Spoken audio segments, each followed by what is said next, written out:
మనందరము కూడా మన జీవితాలని తరిచి చూసినప్పుడు మన బుద్ధికి అందేవి అందనవి కనిపిస్తూ ఉంటాయి. ఆ అందని వాటిని, ఆ గ్రే ఏరియాలో ఉన్న వాటిని, ఆ షాడోలో ఉన్న వాటిని అర్థం చేసుకునే ప్రయత్నం చేయడం, అర్థం చేసుకుని ఇలా అర్థం చేసుకోవాలని చెప్పే ప్రయత్నం చేయడమే ఈ సత్యసింధు మేధోమథనం కార్యక్రమంలోని అంతరార్థం. వాటి దిశలో భాగంగా, ఆ నడకలో భాగంగా ఇవాల్టి ఎపిసోడ్కి వచ్చాం. ఇంతకుముందు మీరు కొన్ని ఎపిసోడ్స్ చూసి ఉంటారు.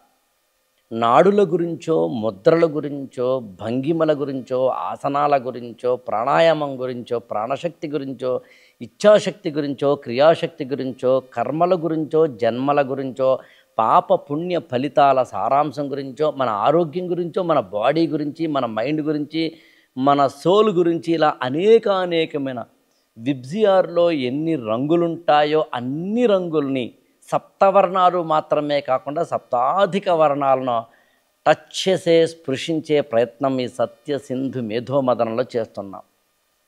అన్ని ఎపిసోడ్స్లోకెల్లా ఈ ఎపిసోడ్ కొంచెం భిన్నమైంది. స్వరయోగ శాస్త్రం అని ఒకటి ఉంది. స్వరయోగం అని సింపుల్గా చెప్పచ్చు. సంస్కృతంలో విద్వాంసులు, ఋషులు రాసిన దాన్ని తెలుగు నేలలో, తెలంగాణలో, కాకతీయుల కాలంలో, ప్రతాపరుద్రుడి కాలంలో, కాస్త అటు ఇటుగా వరంగల్ ఆ ప్రాంతంలో గణపనారాధ్యుడు అనే ఒక ఆయన స్వరశాస్త్రమంజరి అని తెలుగులో ఒక పుస్తకం రాశారు. ఇందులో స్వరశాస్త్రం అంటే ఏంటి అసలు? మన బ్రీతింగ్కి, మన శ్వాసక్రియకి, మొత్తంగా మనలో ఊపిరులు ఊదే ఈ వాయు లీనానికి సంబంధం ఏమిటి? దాని వెనకాల ఉన్న శక్తి ఏంటి?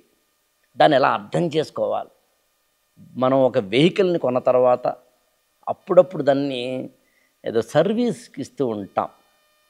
ఏదైనా ఒక అపరేటస్ని మనం ఫ్రిడ్జో మరోటో కొన్న తర్వాత అప్పుడప్పుడు సర్వీస్ చేయిస్తూ ఉంటాం.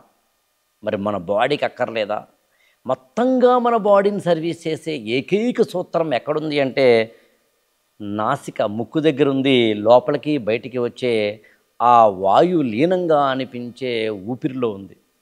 అలాంటి ఊపిరికి సంబంధించిన, స్వరశాస్త్రానికి సంబంధించిన సిద్ధయోగ శాస్త్రంలో ఏమున్నాయి, ఇలాంటి వాటిని తెలుసుకోవాలని అనుకుంటే దాని మీద ఒక ఎక్స్పర్ట్ మన దగ్గర ఉండాలి. అందుకే సత్యసింధూజ గారితో మీ దగ్గరికి వచ్చాను.